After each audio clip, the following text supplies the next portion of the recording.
Hola, bienvenido a esta nueva tutoría. Recibe y llévala también en tu dispositivo móvil o tableta. Recuerda, somos tutorías.co. Comillas. Para vivir basta ser un animal. Para saber vivir se necesita formar ética y moral. Y para saber y hacer vivir, indispensable estudiar. Comillas. Como se observa en la figura, el ejercicio planteado consiste en crear un algoritmo que permita determinar los puntos de silla de una matriz. Recuerde que un punto de silla de una matriz es el máximo valor de una fila y el mínimo valor de una columna, es decir, la intersección entre el máximo valor de una fila y el mínimo valor de una columna. Planteamos la solución en un programa de 34 líneas. En la línea 3 vemos la instrucción numeral include iostream. Iostream es una librería que permite la entrada y salida de datos. Con esta instrucción estamos indicando al compilador que vamos a incluir la librería iostream. En la línea 4 vemos la instrucción numeral include conio.h. Conio.h es una librería que permite también efectuar operaciones de entrada y salida de datos. Siempre que usted necesite mostrar información por consola, es decir, en la pantalla, esto representará una entrada de datos. Pero cuando usted necesite capturar información del usuario, que el usuario ingrese, eso representa una entrada de datos. Entonces, siempre que usted necesite efectuar operación de entrada o salida de datos, va a tener que incluir una de esas dos librerías. En la línea 6 vemos la instrucción using namespace std. Con esta instrucción estamos indicando al compilador que vamos a usar el espacio de trabajo estándar de C++. Es decir, vamos a poder programar de manera más flexible. ¿Por qué vamos a usar el espacio de trabajo estándar de C++? Pero si no incluimos esta instrucción, vamos a tener que usar nuestro propio espacio de trabajo. Y en ese caso vamos a tener que ceñirnos a la semántica estructurada de la programación en C++.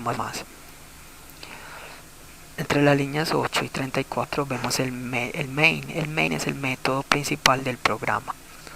Recuerde que cuando un programa compila, lo que hace el compilador es incluir las librerías, mirar el espacio de trabajo y luego buscar el main, es decir, el inicio del programa. En la línea 10 vemos la declaración de una matriz llamada A de tipo entero y de orden 4×5, es decir, 4 filas, 5 columnas. Recuerde que las variables de tipo entero solamente recibirán datos de tipo enteros numéricos, es decir, no decimales. Y recuerde que una matriz es un array bidimensional, es decir, una estructura estática de datos, es decir, espacio de memoria RAM que se reserva en la ejecución de un programa.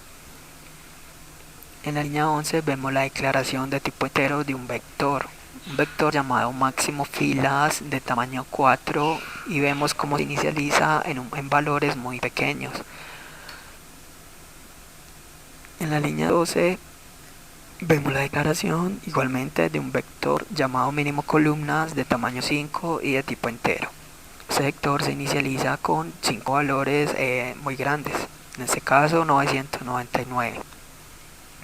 Recuerde que cuando usted va a hallar un valor máximo, es decir, un valor mayor, la variable debe ser inicializada en valor muy pequeño, para garantizar así que esa variable se actualice con los datos que se están leyendo. Igualmente, cuando usted necesite capturar un valor menor, es decir, un valor menor de un conjunto de datos, esa variable debe ser inicializada en un valor muy grande para garantizar así la actualización de los datos. En la línea 13 vemos la declaración de las variables i, j de tipo entero. Estas dos variables se usarán como variables controladoras de los ciclos. Entonces, básicamente lo que se va a hacer es almacenar en el vector máximo filas el mayor de las filas respectivas. Como tenemos 4 filas, entonces el vector máximo filas va a ser de tamaño 4. Así, en la posición 1 va a almacenar el máximo valor de la primera fila. En la posición 2 va a almacenar el máximo valor de la segunda fila de la matriz, así sucesivamente. Y el vector mínimo columnas almacenará los menores valores de las respectivas 5 columnas de la matriz A. Para eso entonces vamos a recorrer la matriz. Recuerde que la matriz se recorre con ciclos for. Entonces en este caso vemos entre las líneas 15 y 24 una estructura repetitiva. Recuerde que las estructuras repetitivas permiten ejecutar un conjunto de instrucciones repetidamente, aprovechando así la velocidad de procesamiento de datos de un computador. En este caso vemos un ciclo for aniñado. El primer ciclo en la línea 15, la variable controladora va a ser la i, va a empezar en 0, va a ir hasta 3, es decir, y menor a 4, y la i se va a incrementar de 1 en 1, es decir, y más más. Entre las líneas 16 y 23 vemos el segundo ciclo, cuya variable controladora es la j, y va a empezar en 0, va a ir hasta 4, es decir, j menor que 5, y se va a incrementar de 1 en 1, es decir, j más más. Recuerda que j más más es similar a decir a j le asigna j más 1. Bien, dentro de estos ciclos entonces vamos a hallar a usar la sentencia condicional que permite determinar el mayor entre conjunto de datos. En este caso entonces, línea 18, si lo que tiene la matriz A en la posición IJ es mayor a lo que tiene el vector máximo filas en la posición I, entonces en caso de ser cierto, línea 19 al vector máximo filas en la posición I le va a asignar lo que tiene el vector la matriz A en la posición IJ. Recuerde que una sentencia condicional permite tomar dos o más caminos alternativos en un programa. Observe cómo esta sentencia condicional no tiene llaves ni de apertura ni de cierre. ¿Por qué? Porque cuando una sentencia condicional solamente tiene dentro de sus bloques, dentro de su ejecución, una sola línea, se puede obviar estas llaves. Asimismo los ciclos, cuando usted tenga un ciclo for o while y vea que solamente tiene una instrucción dentro de sus bloques de código, se puede obviar las llaves de apertura y de cierre. Entonces mire cómo para capturar el mayor valor de un conjunto de datos usamos el operador de comparación mayor. Ahora para hallar el menor de un conjunto de datos pues vamos a usar el operador de comparación menor. Por eso en la línea 21 vemos si lo que tiene la matriz A en la posición IJ es menor que lo que tiene el vector mínimo columnas en la posición J, entonces en caso de ser cierto, línea 22, al vector mínimo columnas en la posición J le va a asignar lo que tiene la matriz A en la posición IJ. De esta manera entonces estaremos almacenando los mayores valores de la matriz en el vector máximo filas y los menores valores de las columnas respectivas de la matriz en el vector mínimo columnas. Ahora, como sabemos por definición que un punto de silla de una matriz es el máximo valor de una fila y el mínimo valor de una columna, su intersección, entonces solamente resta por hacer la comparación de los dos vectores, es decir, del vector máximo filas y del vector mínimo columnas. Vamos a recorrer cada dato del vector máximo filas, lo vamos a comparar con todos los datos del vector mínimo columnas. Cuando encuentre un dato que sea igual, quiere decir que ese es un punto de silla. Entonces entre las líneas 26 y 32 vemos los ciclos for anidados.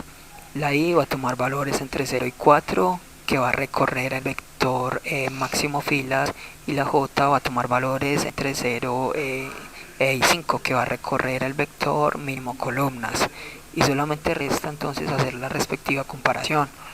Por eso en la línea 29, si lo que tiene el vector máximo filas en la posición i es igual a lo que tiene el vector mínimo columnas en la posición j, entonces línea 30 damos un code punto de silla en ij.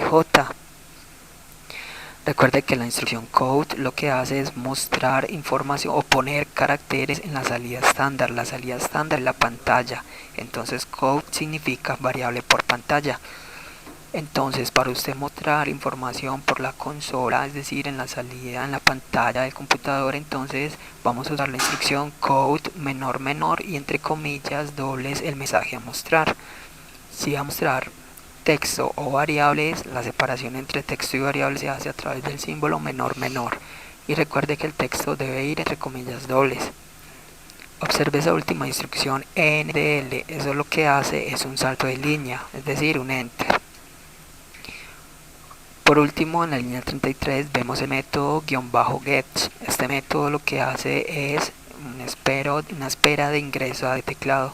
Es decir, cuando el programa compile y ejecute, vamos a poder ver la salida de datos.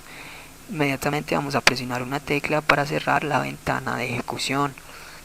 Pero si no incluimos este método, lo que pasa es que el programa compila bien, ejecuta normal, pero se cierra la ventana de ejecución. ¿Por qué? Porque no hay una espera de ingreso de teclado.